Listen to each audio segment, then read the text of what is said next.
നമസ്കാരം. ദിനപത്ര വായനയിലേക്ക് എല്ലാ മാന്യ പ്രേക്ഷകർക്കും സ്വാഗതം. ഇന്ന് മാർച്ച് 20 വ്യാഴം.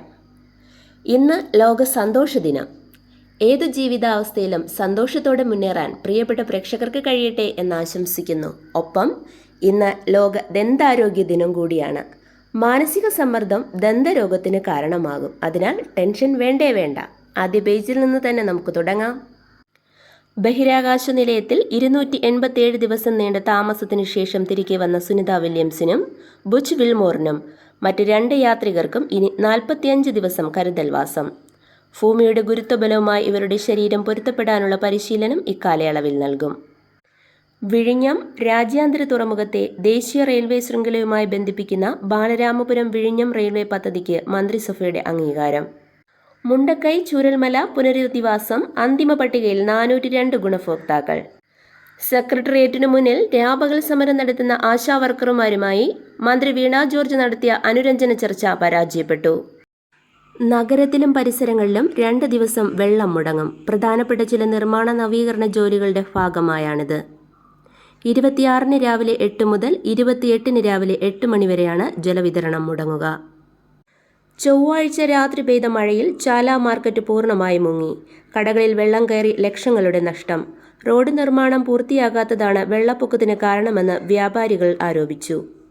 കളക്ട്രേറ്റ് സ്ഥിതി ചെയ്യുന്ന കുടപ്പനക്കുന്നിലെ സിവിൽ സ്റ്റേഷനിൽ തുടർച്ചയായി 2ാം ദിവസവും തേനീച്ചകളുടെ ആക്രമണം. ജീവനക്കാരടക്കം 15 പേർക്ക് പരിക്കേറ്റു. നിർമ്മൽ കൃഷ്ണ നിക്ഷേപ തട്ടിപ്പ് കേസ് CBI അന്വേഷിക്കും.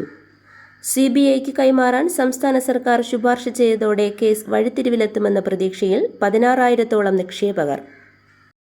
ബ്രോഡ്കാസ്റ്റ് മെസ്സേജുകൾക്ക് നിയന്ത്രണം ഏർപ്പെടുത്താനൊരുങ്ങി വാട്സാപ്പ്. വ്യക്തികൾക്ക് ഒരു മാസം 30 ബ്രോഡ്കാസ്റ്റ് മെസ്സേജുകൾ മാത്രമേ അയക്കാൻ സാധിക്കൂ എന്നാണ് പുതിയ പരിഷ്കാരം. കോൺടാക്ട് ലിസ്റ്റിലെ ഒന്നിലധികം ആളുകൾക്ക് ഒരേ സമയം സന്ദേശം അയക്കാനാണ് ബ്രോഡ്കാസ്റ്റ് മെസ്സേജ് ഉപയോഗിക്കുന്നത്. വ്യാജ സന്ദേശങ്ങളും തെറ്റായ വാർത്തകളും നിയന്ത്രിക്കാനാണ് പുതിയ സംവിധാനം. പ്രവാസി ഇന്ത്യക്കാർ നാട്ടിലേക്ക് അയക്കുന്ന പണത്തിന്റെ വിഹിതത്തിൽ കേരളം വീണ്ടും 2ാമത്.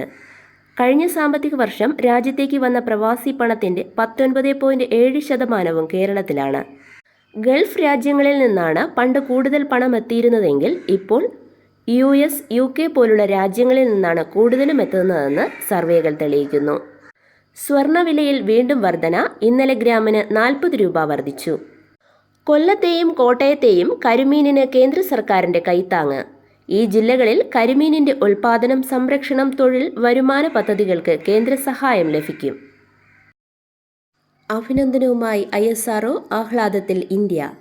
സുനിത വില്യംസും ബുച്ച് വിൽമോറും ഭൂമിയിൽ മടങ്ങിയെത്തിയതിന്റെ ആഹ്ലാദം പങ്കുവച്ച് ഇന്ത്യയും.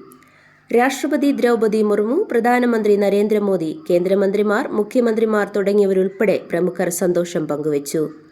സുനിതയുടെയും ബുച്ചിന്റെയും ബഹിരാകാശവാസം നീണ്ടുപോയത് പര്യവേഷണത്തിൽ പുതുനേട്ടങ്ങൾ കൊയ്യാനും മികവ് തെളിയിക്കാനുമുള്ള നാസയുടെയും സ്പേസ് എക്സിന്റെയും US-ന്റെയും സമർപ്പണത്തിന് തെളിവായെന്ന് ISRO പറഞ്ഞു. ടെക്നോ പാർക്കിൽ നിർമ്മിച്ച ചെറു ഉപഗ്രഹം ജർമ്മൻ പഠനോപകരണവുമായി സ്പേസ് എക്സിന്റെ റോക്കറ്റിൽ ബഹിരാകാശത്തെത്തി. ഗാസയിൽ ഇസ്രയേൽ തുടരുന്ന ബോംബാക്രമണത്തിൽ ഇന്നലെ 38 പാലസ്തീൻകാർ കൂടി കൊല്ലപ്പെട്ടു. US മുൻ പ്രസിഡന്റ് ജോൺ F. കെന്നഡിയെ വധിച്ചത് അവരുടെ തന്നെ ചാരസംഘടനയായ CIA ആകാനുള്ള സാധ്യതയെക്കുറിച്ച് സൂചിപ്പിക്കുന്ന രഹസ്യരേഖകൾ പുറത്തുവിട്ടു. കെന്നഡി വധത്തെക്കുറിച്ച് രഹസ്യമാക്കി വച്ചിരുന്നവയിൽ ഏതാനും ഫയലുകളാണ് പ്രസിഡന്റ് ഡൊണാൾഡ് ട്രംപ് ഉത്തരവനുസരിച്ച് കഴിഞ്ഞ ദിവസം പുറത്തുവിട്ടത്. റാഗിംഗ് വിഷയത്തിൽ വിവിധ മേഖലകളിൽ നിന്നുള്ളവരെ ഉൾപ്പെടുത്തി വർക്കിംഗ് ഗ്രൂപ്പ് രൂപീകരണം സംബന്ധിച്ച് ഒരാഴ്ചയ്ക്കുള്ളിൽ തീരുമാനമറിയിക്കാൻ ഹൈക്കോടതി സർക്കാരിന് നിർദ്ദേശം നൽകി.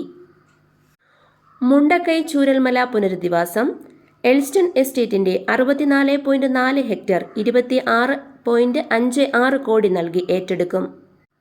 ഏറ്റെടുക്കുന്നത് ആദ്യം തീരുമാനിച്ചതിനേക്കാൾ കൂടുതൽ ഭൂമി. മാതാപിതാക്കൾ നഷ്ടപ്പെട്ട കുട്ടികൾക്ക് 10 ലക്ഷം രൂപ വീതം ധനസഹായം നൽകും. 4.5 കോടി രൂപയിലേറെ വിലമതിക്കുന്ന 15 കിലോഗ്രാം ഹൈബ്രിഡ് കഞ്ചാവുമായി വിദേശത്ത് നിന്നെത്തിയ 2 യുവതികൾ കൊച്ചി വിമാനത്താവളത്തിലെ കസ്റ്റംസ് എയർ ഇന്റലിജൻസ് യൂണിറ്റിന്റെ പിടിയിൽ. സർക്കാരിന്റെ 4ാം വാർഷികാഘോഷം എല്ലാ ജില്ലകളിലും. ഏപ്രിൽ 21 കാസർഗോട്ട് തുടക്കം. തിരുവനന്തപുരത്ത് മെയ് 21 സമാപനം. എല്ലായിടത്തും മുഖ്യമന്ത്രി പങ്കെടുക്കും. മെയ് 20 രാജ്യവ്യാപക പണിമുടക്ക്. തൊഴിൽ കോഡുകൾ പിൻവലിക്കുക എന്നതടക്കമുള്ള ആവശ്യങ്ങൾ ഉന്നയിച്ച് മെയ് 20-ന് ദേശീയ പണിമുടക്ക് നടത്തുമെന്ന് രാജ്യത്തെ പ്രമുഖ തൊഴിലാളി സംഘടനകളുടെ ഏകോപന സമിതി അറിയിച്ചു. മക്കൾ, ബന്ധുക്കൾ എന്നിവർ പരിചരിക്കുന്നില്ലെങ്കിൽ സ്വത്ത് കൈമാറിയത് റദ്ദാക്കാൻ മുതിർന്ന പൗരന്മാർക്ക് അധികാരമുണ്ടെന്ന് മദ്രാസ് ഹൈക്കോടതി വിധിച്ചു. ഇതോടെ ഇന്നത്തെ പ്രധാന വാർത്തകൾ സമാപിക്കുന്നു. നന്ദി, നമസ്കാരം.